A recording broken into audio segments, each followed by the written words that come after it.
Imagine after 20 years, a man shows up at your doorstep and says, "I'm your father." Would you forgive him or shut the door forever? This is Ethan's story, a son forced to face old wounds, hidden truths, and a past that refuses to stay buried.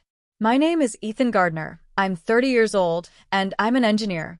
For as long as I can remember, my life has been about solving problems, calculating angles, balancing loads, figuring out what works and what doesn't. Numbers make sense to me. Structures make sense. You put the right pieces together, and the weight holds. You put the wrong ones, and it all comes crashing down. But there's one problem I never figured out, one piece of my life that never fit no matter how hard I tried.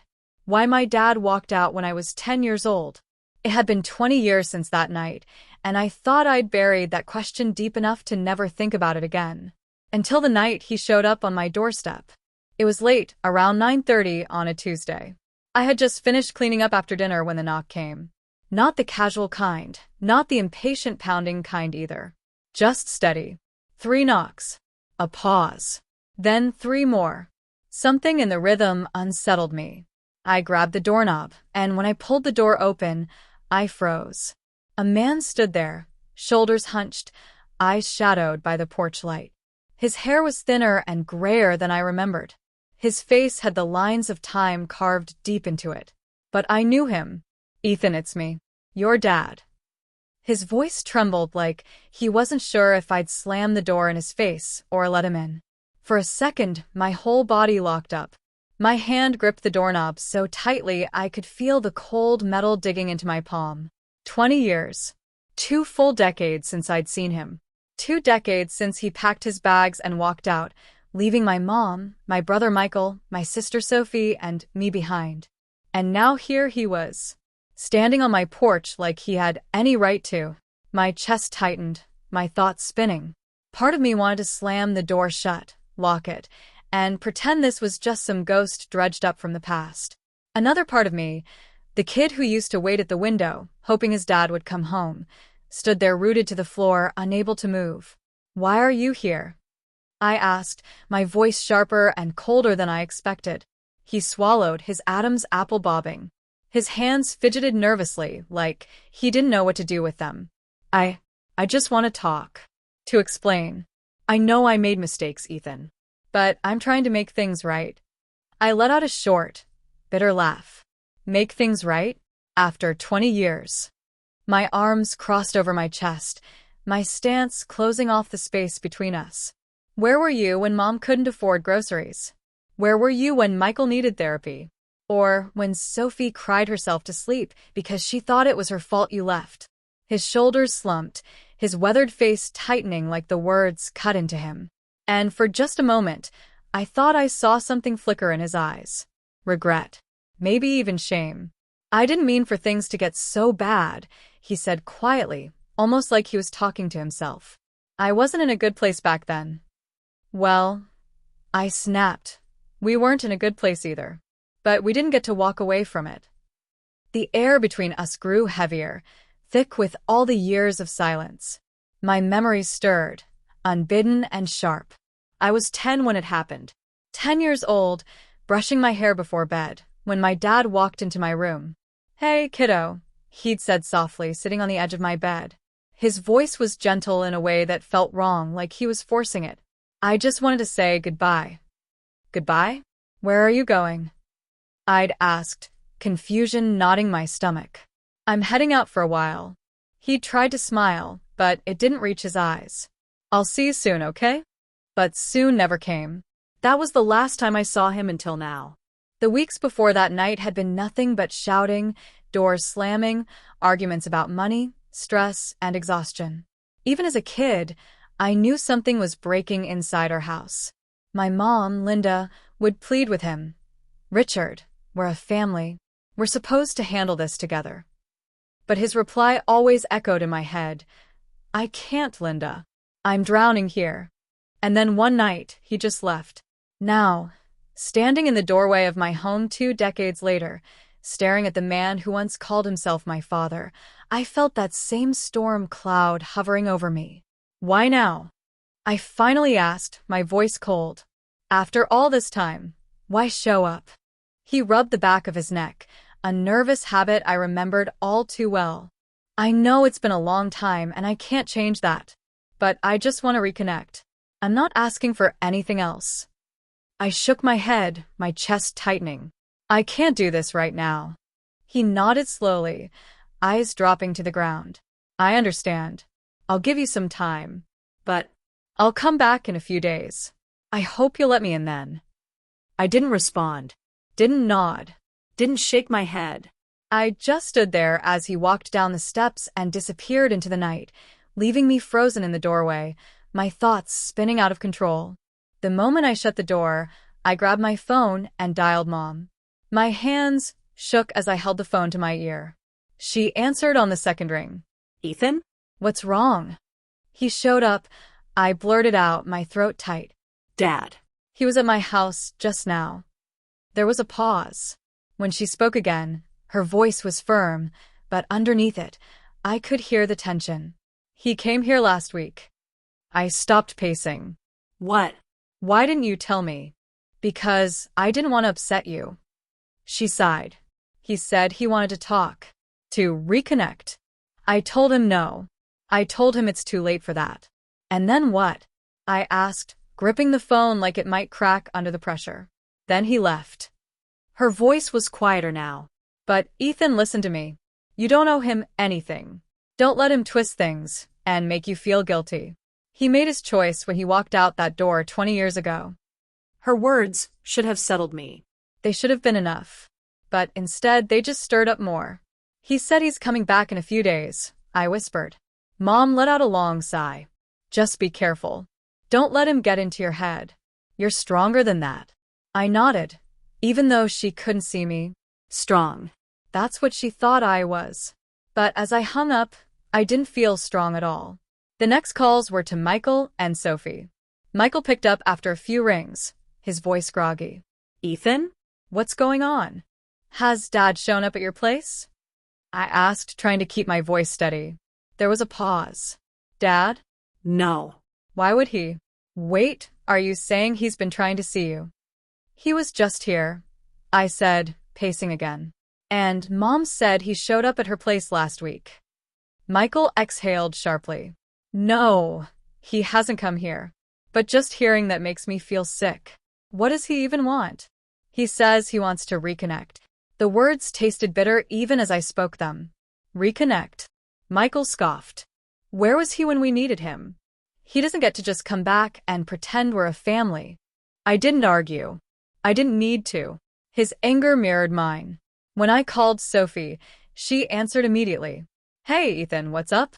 Has Dad come to your place? I asked quickly. She sounded surprised. No. Why? Did he come to yours? Yes. And Mom's too. I'm worried he might show up at your door next. Well, if he does, he won't get far, Sophie said firmly. I don't have anything to say to him. He lost that right a long time ago. Her words lingered long after we hung up. It was clear. If Dad thought he could walk back into our lives, he was wrong. Or at least, that's what I kept telling myself. But a few days later, I got a text from Michael that made my stomach drop. Can we talk? It's about Dad. When I called him, his voice was shaky. Ethan, I know this is going to sound crazy, but I think we should meet him. Just once. All of us. Are you serious? My frustration bubbled up. You really think one meeting is going to fix 20 years of nothing? No, he admitted. I don't think it'll fix anything. But I can't stop thinking about him. About all the questions I have. His voice wavered. I need some kind of closure. Don't you? I didn't answer. Instead, I asked, did you call Mom? Sophie. I did, he said quietly. Mom said no. Sophie said hell no. But I'm asking you, because I don't think I can face him alone. Please, Ethan. Just one meeting. If it's terrible, we never have to see him again. His plea hit harder than I wanted it to. Let me think about it. I said finally, my voice tight. I'll call you back. Okay, Michael said softly. Thank you. That night, I couldn't sleep. His words spun in my head, closure. Did I need that?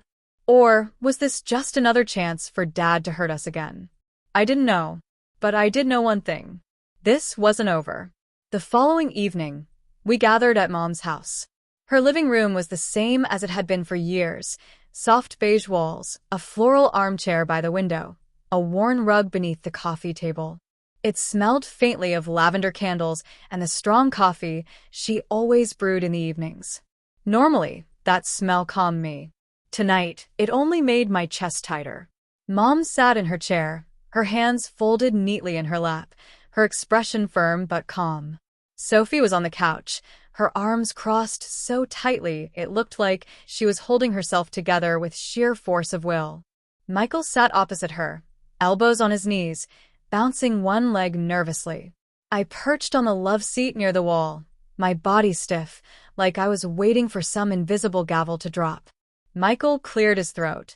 Look, I know this is hard for all of us, but I've been thinking about it, and I feel like we should meet him. Just once. Hear him out. Mom shook her head, her lips pressed into a thin line. Michael, I understand why you feel that way, but I can't do it.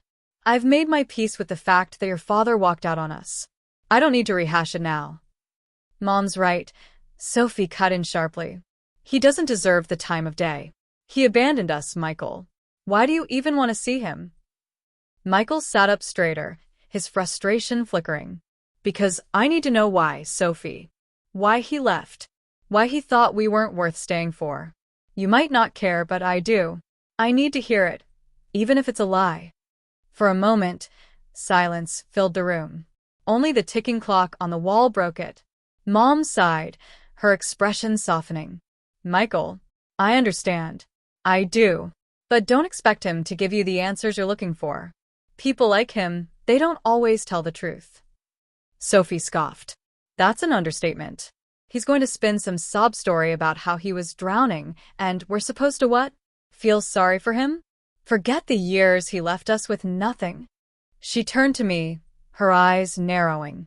Ethan, you're not actually considering this, are you? I hesitated, glancing at Michael. His eyes were pleading, desperate. Then at Mom, her gaze heavy with worry. Finally, I nodded slowly. I'll go, I said quietly. But only to make sure he doesn't try to pull anything. We'll go, we'll listen, and if he steps out of line, we're done.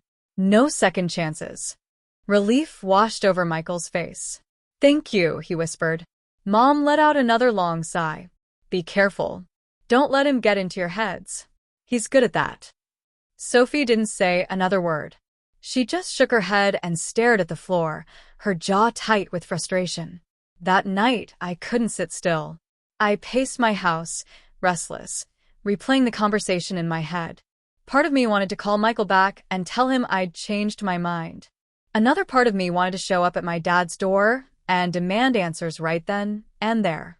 Instead, I settled for doing dishes I'd already washed and reorganizing my bookshelf for the third time that week.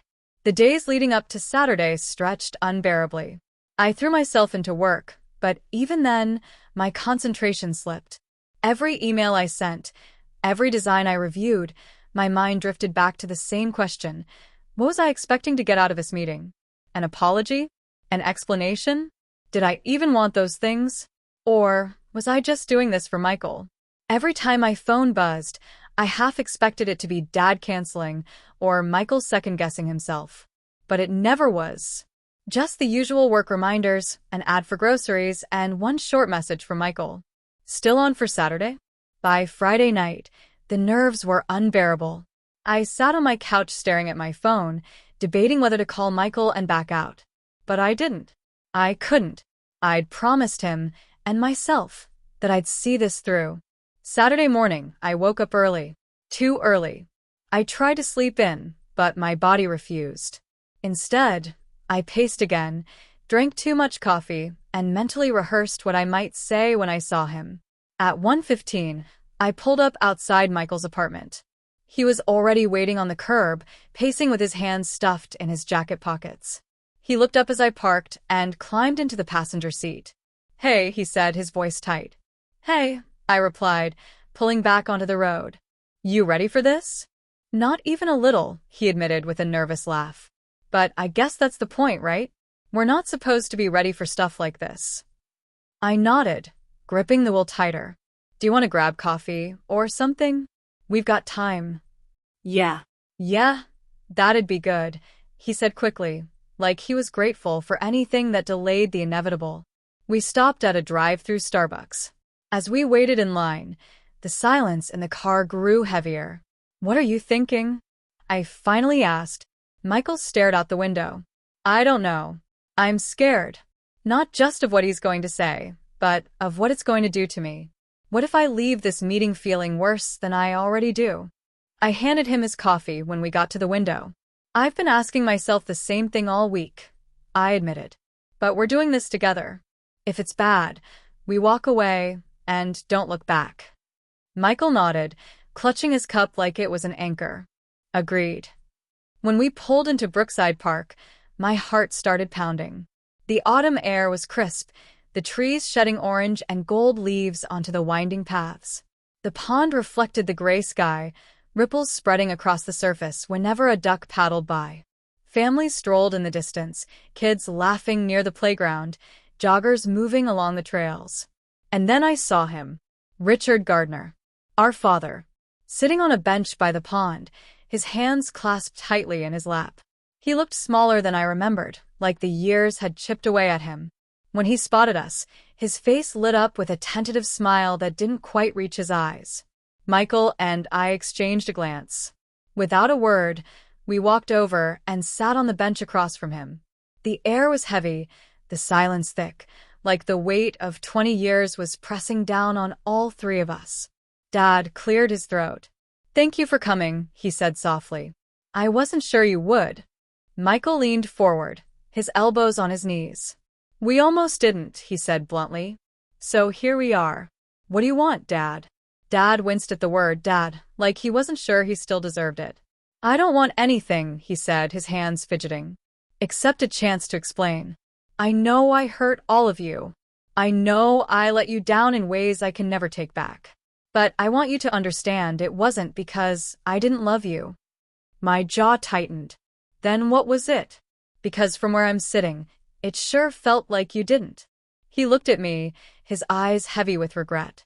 I was drowning, Ethan. I felt like I was failing at everything, work, being a husband, being a father. I thought if I left, it would be better for all of you. That I was the problem. Michael's voice cracked as he cut in. Better? You thought leaving us with nothing was better? You thought making Mom work herself into the ground was better? Do you have any idea what that did to us? Dad's shoulders slumped. He stared down at his hands. I know it doesn't make sense now. I was selfish. I thought I was doing you a favor by staying away. A favor. I snapped, my voice rising. Mom couldn't pay the rent. Michael needed therapy. Sophie cried herself to sleep for months. That was your idea of a favor. His eyes glistened, tears forming. I was wrong. I see that now. I'm not asking for forgiveness. I don't deserve it. But I just wanted a chance to tell you I'm sorry. Michael let out a bitter laugh. Sorry doesn't fix anything. Sorry doesn't make up for 20 years of nothing. My throat tightened, anger and grief colliding inside me. You know what's hardest about this? I said, my voice shaking. We didn't have a choice. We couldn't leave. We had to stay and deal with everything you walked away from. And now you're here, acting like showing up is some kind of redemption. It's not. Dad nodded slowly, tears slipping down his cheeks. I know. But I couldn't go another day without trying. I've thought about all of you every single day. Michael stood abruptly, his voice trembling. Well, we didn't have the luxury of just thinking about you. We had to live it, Dad. I stayed seated, my hands clenched in my lap, staring at the man who had shaped so much of my life through his absence. The silence stretched on, heavy, suffocating. The wind picked up across the pond, carrying the sharp bite of autumn. A few leaves skittered across the path, tumbling between our feet. Michael stood rigid, fists jammed into his jacket pockets, while I stayed seated, my body wound tight like a coiled spring. Dad, Richard, wiped at his eyes with the back of his hand. The image unsettled me. I'd spent years imagining him as cold, distant, maybe even proud of leaving us. But seeing him broken, tears streaking down his face, didn't bring the satisfaction I thought it might. If anything, it made me angrier. Michael shook his head, voice strained. You don't just get to walk in here, say you're sorry, and expect us to what? Hug you? Pretend the last 2 decades didn't happen? I don't expect that, Dad said quickly, his voice trembling. I know I don't deserve it. I needed to face you. To say the words I should have said a long time ago. I leaned forward, staring at him. Why now? Why after all this time? You had 20 years to write a letter, send an email, show up for a birthday, something. But you didn't. Why today? His eyes darted toward Michael, then back to me. Because I'm running out of time. Michael froze. What do you mean? Dad hesitated. His shoulders sagged as if the weight of his secret had finally crushed him. I'm sick, he said quietly. Stage 4 pancreatic cancer. The doctors don't think I have more than 6 months. The words hit like a punch to the chest. I blinked, my throat tightening, unsure whether to believe him. Michael's face twisted, torn between shock and suspicion. You're saying this now? After all these years, you expect us to believe you just because you say so.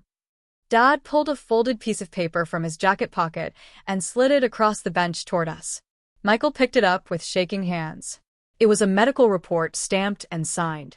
I watched his eyes scan the page, his expression faltering as the reality set in.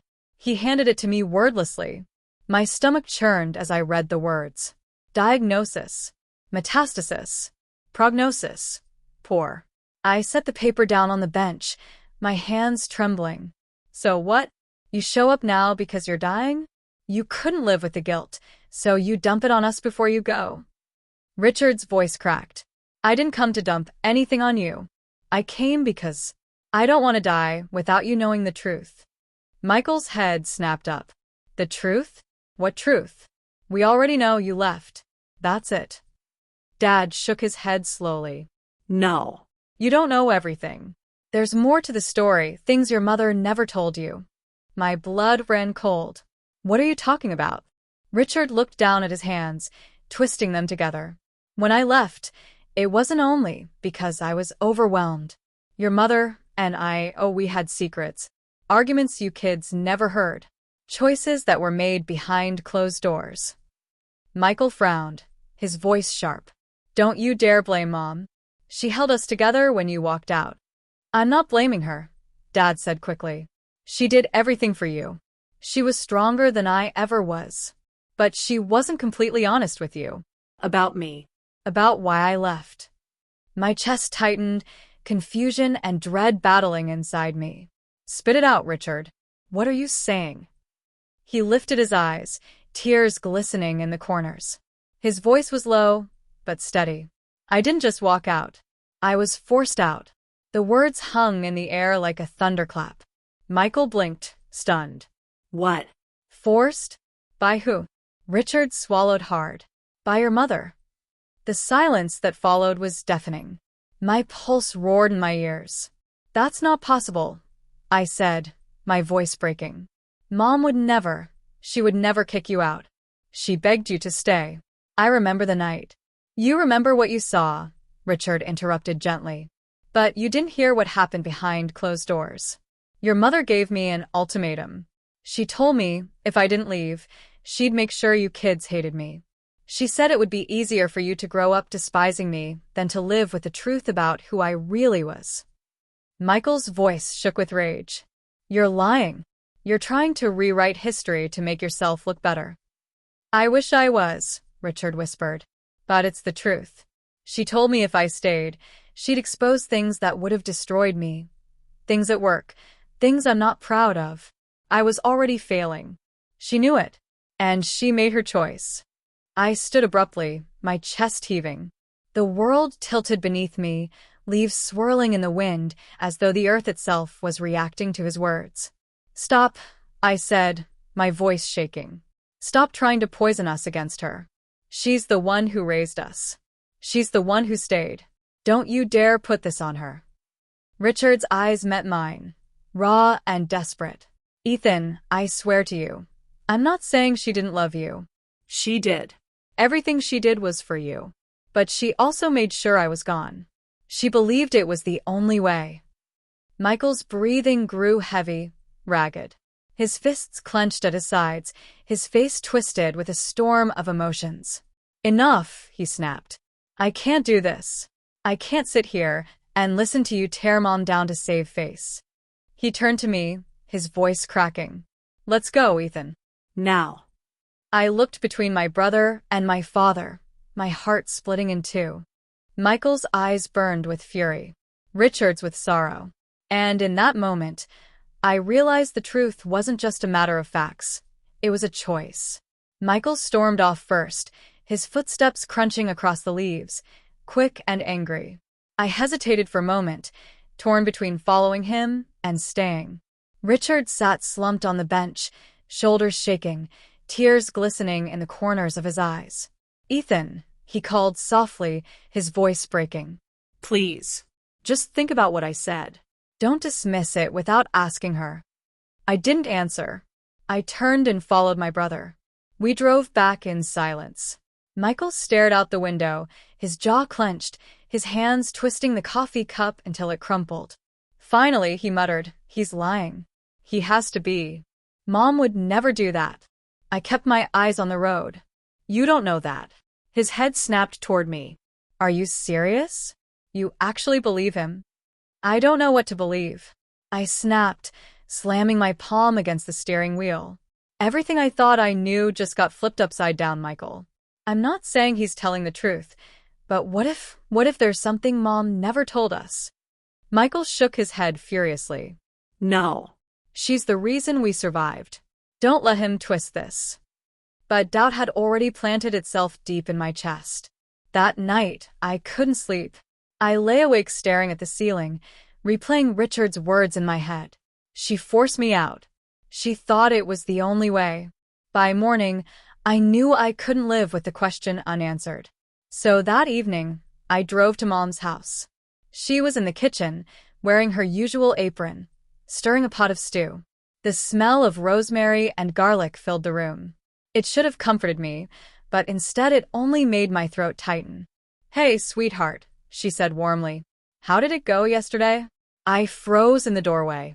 My silence must have given me away, because her smile faltered. "What did he say to you?" she asked carefully. I swallowed hard. "He said you forced him out." Her spoon clattered against the pot. She turned slowly, her face pale, eyes wide. "That's not true," she said quickly, too quickly. "Mom," I whispered, my voice trembling. "Look me in the eye and tell me you didn't." Her hands shook as she reached for the counter to steady herself. Tears welled in her eyes, and when she spoke again, her voice cracked. "I did what I had to do." The air rushed out of my lungs. My knees went weak. "So it's true?" She covered her face with her hands. "You don't understand, Ethan." He was unraveling. He'd made mistakes at work that could have destroyed us. He was drinking more than you knew. I was terrified he'd drag all of us down with him. I begged him to get help, but he refused. So yes, I gave him an ultimatum. Leave, or I'd expose everything. I thought it would protect you." Her shoulders shook as she sobbed. I leaned against the doorway, numb. All these years, we hated him. We thought he abandoned us. But you made him go. She lowered her hands, tears streaking her cheeks. I carried that weight every day. I wanted to tell you, but I couldn't. I thought it was better if you hated him than if you saw the broken man he'd become. My chest ached. Part of me wanted to scream, to call her a liar. Another part wanted to collapse into her arms and cry with her. Instead, I asked, "Why now? Why didn't you ever tell us the truth?" She whispered, "Because I was afraid you'd hate me instead." Later that night, I called Michael. He didn't take it well. "She admitted it," he said, his voice raw with disbelief. No. "No, I don't accept that. She raised us, Ethan. She saved us. He's the one who left. End of story. Michael." "No," He cut me off. Don't let him rewrite this. Don't let her guilt confuse you. We survived because of her, not him. Nothing changes that. The line went dead. I sat there in the dark, staring at my phone, torn between two versions of the past. A week later, Richard was admitted to the hospital. The cancer was spreading fast. Michael refused to go. Sophie didn't even consider it. But I did. I sat by his bed, listening to the soft beeping of machines, the faint smell of antiseptic filling the air. He looked weaker, smaller, his skin pale and thin. But when he saw me, he smiled faintly. "You came," he whispered. I nodded, my throat tight. "I don't know what's true anymore. But I couldn't let you die alone." His eyes glistened. That's all I could ask for. We sat in silence, the weight of everything unsaid pressing between us. At his funeral, only a handful of people showed up. Michael stood stiff beside me, his expression unreadable. Sophie didn't come. Mom stayed home, saying she couldn't bear it. As the casket lowered into the ground, I felt the heaviness settle deep in my bones. The truth was messy, painful, contradictory. Did Richard abandon us, or was he forced out?